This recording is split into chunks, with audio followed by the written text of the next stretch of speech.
America यकीनन इस चीज़ में सबसे आगे होगा, लेकिन यह है जी कि अमेरिका की तरफ से ये ऑफ़र आना ये कुछ हज़म नहीं हो रहा। तो आज एक हुआ है और हमें ये ऑफ़र आई है और हमने इंडिया को ब्लॉक कर दिया, ये कर दिया। इंडिया के पहले यूएसए के साथ बहुत अच्छे ताल्लुकात है और ऐसे और इंडिया के रशिया के साथ बहुत अच्छे ताल्लुकात है, इंडिया के यूनाइटेड किंगडम के साथ बहुत अच्छे अस्सलाम वालेकुम, welcome to YouTube channel Khadija Mehran reaction. It's me your host Khadija Waseem और मेरे साथ हैं मेहरान नासिर।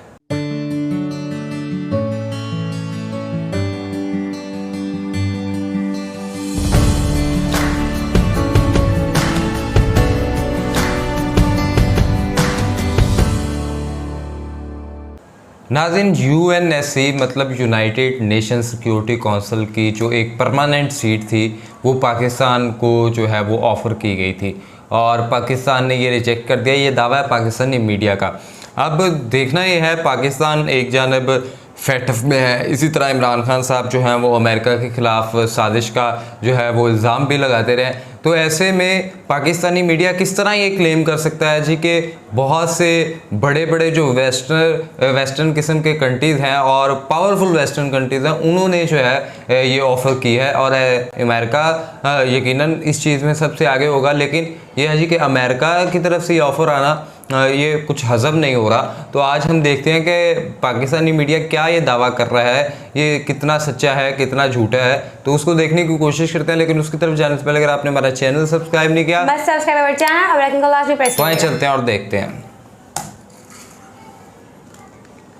नमस्कार, प्रशांत धवन। पाकिस्तान को यूएन सिक्योरिटी काउंसिल में परमानेंट सीट ऑफर करी गई थी, मगर पाकिस्तान ने ये ऑफर रिजेक्ट कर दिया। ये रिसेंटली क्लेम किया है पाकिस्तान के मीडिया ने। यहाँ पर आप देख पाओगे, अगर देखो रिसेंटली पाकिस्तान के मीडिया ने और इनकी गवर्नमेंट ने पहली बात तो ये क्लेम किया कि पाकिस्तान ने अकेले इंडिया की जो बिड थी यूएन सिक्योरिटी काउंसिल में परमानेंट सीट के लिए, इसको ब्लॉक कर दिया। उसके बाद पाकिस्तान की मीडिया ने ये भी यहाँ पर आप कह लीजिए पोस्ट करना स्टार्ट कर दिया कि पाकिस्तान को ना जो वेस्टर्न कंट्रीज हैं, जो पश्चिमी देश हैं, यूएस, यूरोप वगैरह, इन्होंने पाकिस्तान को कहा कि हम आपको देते हैं यूएन सिक्योरिटी काउंसिल में एक परमानेंट सीट। एक ऐसा देश जो एफएटीएफ की लिस्ट में है, जिसके पूर्व प्राइम मिनिस्टर अभी रिसेंटली कह रहे थे कि पाकिस्तान कोलैप्स कर सकता है। तो इस कंट्री को यहाँ पे इनका मीडिया कह रहा है कि पावरफुल वेस्टर्न कंट्रीज ने ऑफर किया पाकिस्तान को कि आप लोग अपना खुद का एक कैंडिडेचर लॉन्च करो for the permanent seat at the UN security council.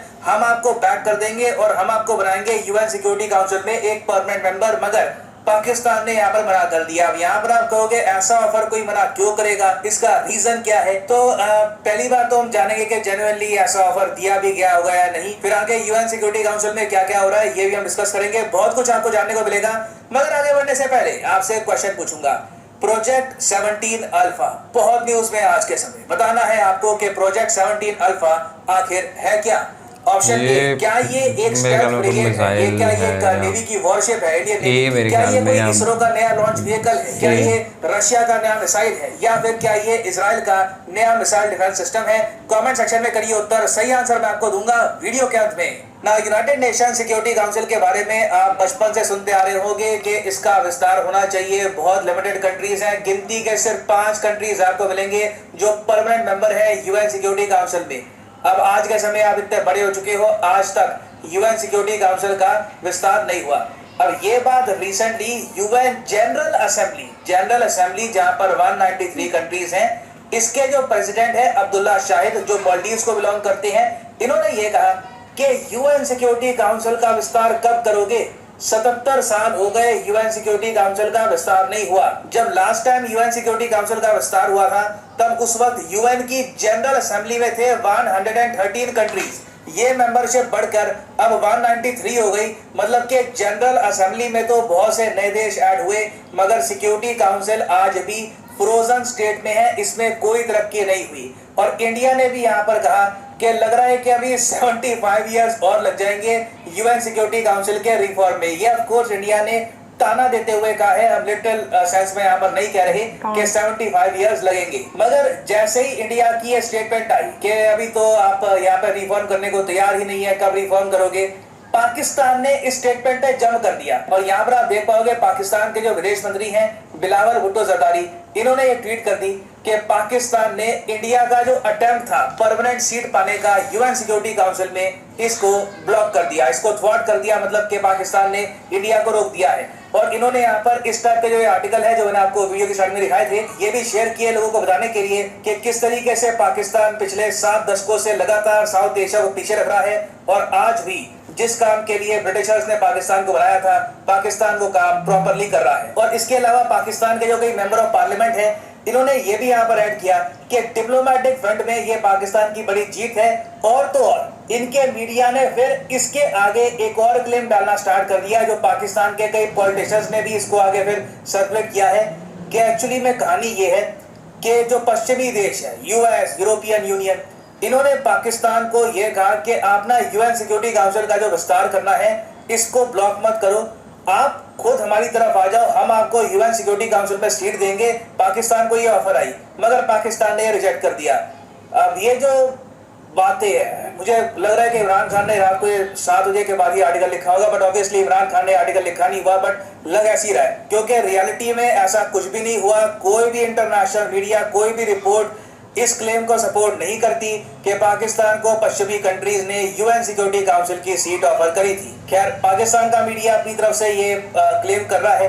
अब यहाँ पर आप कहोगे मगर चलो ठीक है, आपको यूएन सिक्योरिटी काउंसिल की परमानेंट सीट ऑफर करी गई यूएस, यूरोप द्वारा, फिर आपने मना क्यों किया, आप ले लेते ये सीट। तो यहाँ पर पाकिस्तान कहता है कि इन्होंने वफादारी निभाई है यूनाइटिंग फॉर कंसेंसस ग्रुप के साथ, और पाकिस्तान ने सोचा कि अचानक से इस ग्रुप के साथ अगर ये गद्दारी करेंगे और सिक्योरिटी काउंसिल की सीट ले लेंगे तो इससे पाकिस्तान की इमेज खराब होगी। अब यहाँ पे आप कहोगे ऐसा कौन सा ग्रुप है जिसके खातिर पाकिस्तान ने यूएन सिक्योरिटी काउंसिल की सीट बना कर दी। तो यहाँ पर ये लोग बात कर रहे हैं यूनाइटिंग फॉर कंसेंसस के बारे में। इसको काफी बार द कॉफी क्लब भी कहा जाता है। इसके बारे में मैंने आपको एक प्रीवियस वीडियो में बताया था। ये 9 कंट्रीज का ग्रुप है, Italy, Canada, south Korea, Spain, Turkey, Mexico, Argentina, Pakistan और माल्टा। ये जो 9 देश हैं, इनका कहना ये है कि यूएन सिक्योरिटी काउंसिल का जो विस्तार है वो ऐसे नहीं करना चाहिए जैसे G4 कंट्रीज कह रही है। जो G4 कंट्रीज है इनके बारे में आपको पता होगा, इंडिया, जापान, ब्राजील और जर्मनी। ये सब कंट्रीज कहती है कि हमको दो आप यूएन सिक्योरिटी काउंसिल में सीट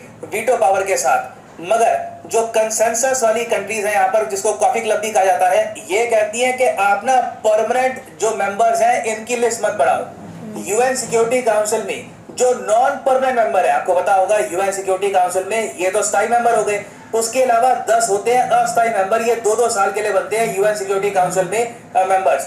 तो कॉफी क्लब कंट्रीज कहती है कि ये जो लिस्ट है ना कंट्रीज की, ये बढ़ा दो, मतलब कि यहाँ पर जो नॉन परमानेंट मेंबर है ना, ये आप 20 कर दो और कंट्रीज को यहाँ पे ऐड कर दो ताकि बाकी कंट्रीज भी यहाँ पर पार्टिसिपेट कर पाए यूएन सिक्योरिटी काउंसिल में। मगर अब इस सोच में, इस पूरे आइडिया में प्रॉब्लम ये है कि इससे जो बेसिक एक फंडामेंटल प्रॉब्लम है यूएन सिक्योरिटी काउंसिल की, ये सॉल्व नहीं होती। और ये प्रॉब्लम है कि यूएन सिक्योरिटी काउंसिल का जो वीटो है ये बहुत ही लिमिटेड कंट्रीज और रीजन तक सीमित है। अब फॉर एग्जांपल, दुनिया का सबसे बड़ा कॉन्टिनेंट कौन सा है?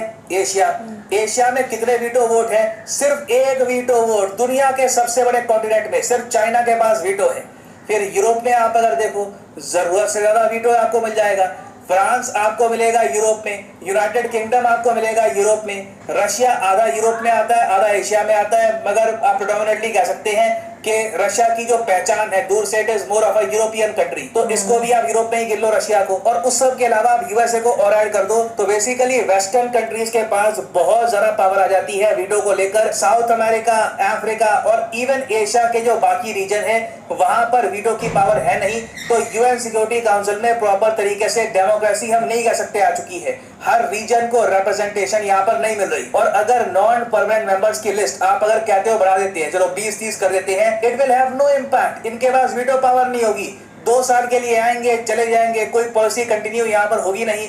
तो this is a terrible idea. और मैं कहूंगा इन 9 कंट्रीज की वजह से ही आज के समय यूएन सिक्योरिटी काउंसिल में जो रिफॉर्म्स आने चाहिए वो नहीं आ रहे। तो क्या कुछ कंट्रीज यूएन सिक्योरिटी काउंसिल में जो रिफॉर्म्स है उनको ब्लॉक कर रही है? हाँ, ये बात बिल्कुल ठीक है। उनमें से एक कंट्री क्या पाकिस्तान है, ये बात भी ठीक है। मगर इसको घुमा फिरा के ये कह देना कि पाकिस्तान ने इंडिया की सीट को ब्लॉक कर दिया यूएन सिक्योरिटी काउंसिल में, ये एक प्रॉपर इसकी असेसमेंट नहीं होगी। उसके अलावा ये बात बिल्कुल झूठ है। कि पाकिस्तान को ऑफर करी गई थी यूएन सिक्योरिटी काउंसिल में परमानेंट सीट। इसके बारे में कोई कहीं पर एविडेंस नहीं है। It is simply a story that has been cooked up for the Pakistani public. तो ऐसी इंफॉर्मेशन ऑनलाइन आपको खूब मिलेगी।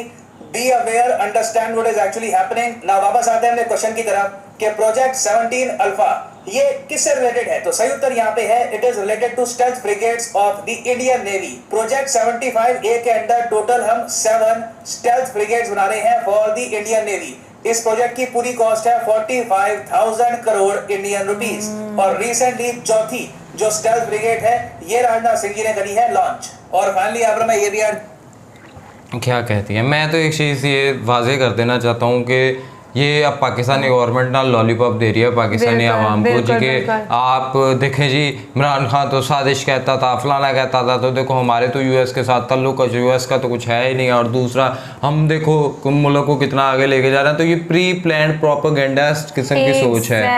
और ये पाकिस्तानी पब्लिक नहीं बिल्कुल कर रही, ये सारे ये पॉलिटिशियंस ही कर रहे हैं। जो पब्लिक ने तो करना, ये तो है ही पब्लिक के लिए ना। मैं ये कह रहा हूँ कि ये जो प्रोपेगेंडा गवर्नमेंट कर रही है वो ही सबके दिमागों में, और वो भी वो चीज़ तो बिल्कुल लॉजिकल ही नहीं है। कहीं और उसका कोई नामो निशान ही नहीं है, कोई और इसका स्टांस दे ही नहीं रहा उसके ऊपर, और ना इंटरनेशनल मीडिया के उसके ऊपर कोई राय है। तो ये जो है जिस तरह बिलावल भुट्टो ने इस तरह से कह दिया अचानक से कि इस तरह एक हुआ है और हमें ये ऑफर आई है और हमने इंडिया को ब्लॉक कर दिया, ये कर दिया। इंडिया के पहले यूएसए के साथ बहुत अच्छे ताल्लुकात है और ऐसे, और इंडिया के रशिया के साथ बहुत अच्छे ताल्लुकात है, इंडिया के यूनाइटेड किंगडम के साथ बहुत अच्छे ताल्लुकात है, इंडिया के फ्रांस के साथ बहुत अच्छे ताल्लुकात हैं।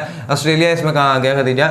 हम 5 वीटोज की बात कर रहे हैं, तो मैं तो ओवरऑल बात कर रही हूँ। तो 5 वो जो है, लेकिन चाइना के साथ सिर्फ उनके थोड़ा बहुत मसला है, लेकिन ये 4 ममालिक जो है उनके साथ उनके ताल्लुकात इतने अच्छे हैं।